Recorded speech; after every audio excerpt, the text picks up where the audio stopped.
We're going to look at the inset spacing function in InDesign.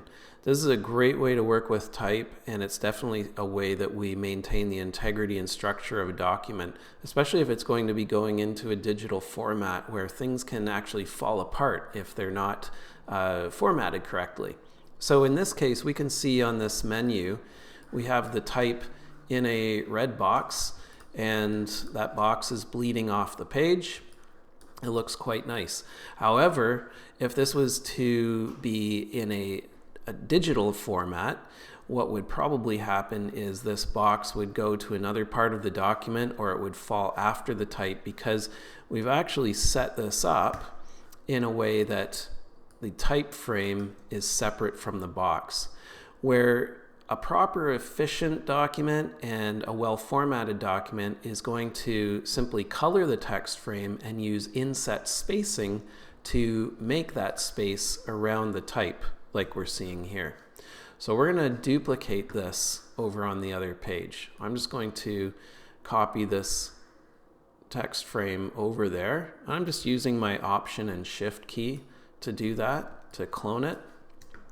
And I'm going to color that frame. I have it selected. I'm going to color it the same as this red box here. So I'll just use my eyedropper tool there and select that. So we can see what happened there. The type, of course, is set in a way that it's right up against those edges. It's very tense. It's not very pleasant to read. So, sure, sometimes we go for that kind of tension, but we can see that this one is definitely for a menu, much more pleasant to look at and read. So that's what we want to achieve using the inset spacing. So what I'm going to do is just go over here with that for a moment, and I'm going to duplicate the size. I know I've got some bleed there. I'm just going to save myself a step and get the right size. And I'll bring it back over here. And I'm just pressing W to go in and out of that presentation mode. And all I need to do in this case is go to what's called the text frame options. It's a great tool. It's one that you use a lot when you're doing proper text formatting. You can get to it through the object menu, because we're talking about the object being the text frame. We're not talking about text. So it's through the object menu, or you can do Command B to get the text frame options. And what I'm going to do is adjust this right here, the inset spacing. And that's going to bring some air around that type, but it's still one type frame. And I can do it as a whole. I can inset everything because it's linked, or I can deselect that and do it separately. So we can see here that we've got a little more space at the bottom and maybe a little more at the top. I'm not going to get it exact, but I'm going to just kind of eyeball it. So I'll open that again, Command B, and I'm going to deselect that link, and I'll work on the top first. So I'll just get that moved down. You can see, oh, I actually linked those.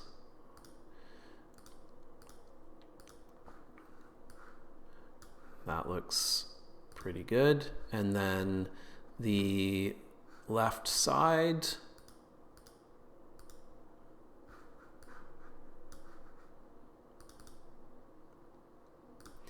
and the right side. And the bottom is kind of landing where it should anyway. So I'll say OK, and I had, of course, preview selected there so I could see what was going to happen if I didn't have preview. That's a really difficult way to use this tool, because you're going and checking and trying again. So using preview, as I always say, use preview when you see it. I'll say OK. So there we go. We've got the same formatting, looks just as good, but instead of two pieces that may leave each other or may accidentally get moved away from each other. When I say leave each other, when we export to certain digital formats, they may not stay together. But again, it is easy even to just accidentally, inadvertently move something and you didn't even notice, especially when you're learning this. If you're like me, you accidentally do a lot of things. So in this case, it's all together. And that's a great way to use inset spacing, but obviously you can see that whenever you have type in a frame and that frame has color and you need to just move that type away from the edges, that's the way to do it.